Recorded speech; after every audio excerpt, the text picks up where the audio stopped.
Welcome to Nawiri Wellness Stories. Here, we will share with you stories of how life affects us differently and impacts our wellness. If you can relate in any way to the characters in these stories, you're welcome to reach out to share your story too. With these stories, we seek to bring to light different experiences which affect us adversely, to normalize the experiences and in some instances propose possible ways of navigating them. Welcome. Today's story is about, is he really sick? Glenn was in class 3 when his parents started having fights.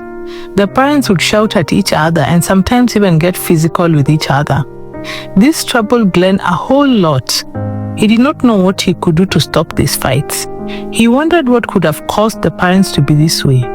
He wondered if the parents still loved him, as he didn't understand how this would hold true while they went at each other the way they did.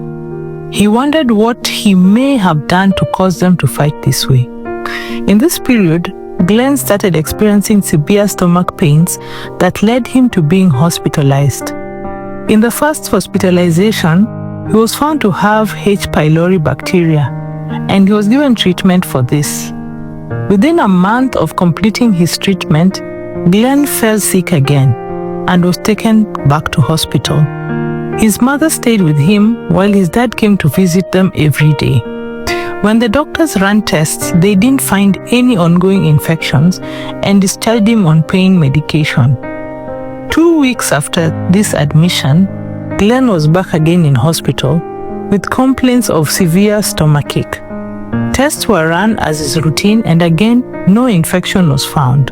This time round, the attending doctor sent a child psychologist to go see Glenn, as she suspected that the pains that Glenn was experiencing could be psychologically induced. It turns out that the attending doctor was right. Glenn had observed that when he was ill, his parents focused their attention on him in ways they didn't when he was fine and dandy. He also noted that when he was ill, his parents did not fight, and so his illness was a means to get him the much desired attention as a child and to keep the parents from fighting. The sessions with the psychologists were expanded to include the parents, and they were able to address their issues in a sustainable way into the future. When children experience challenges which they aren't able to resolve, they often lack the ability to articulate their concerns and sometimes may not feel safe to do so. In such instances, the children can internalize their concerns, which then manifest as aches and pains in different parts of their bodies, headaches, stomach aches, and general fatigue when the time to go to school draws close is common where the challenges are happening in school. These pains are real and should not be dismissed as pretense. It's a child's way of dealing with the distress they're facing.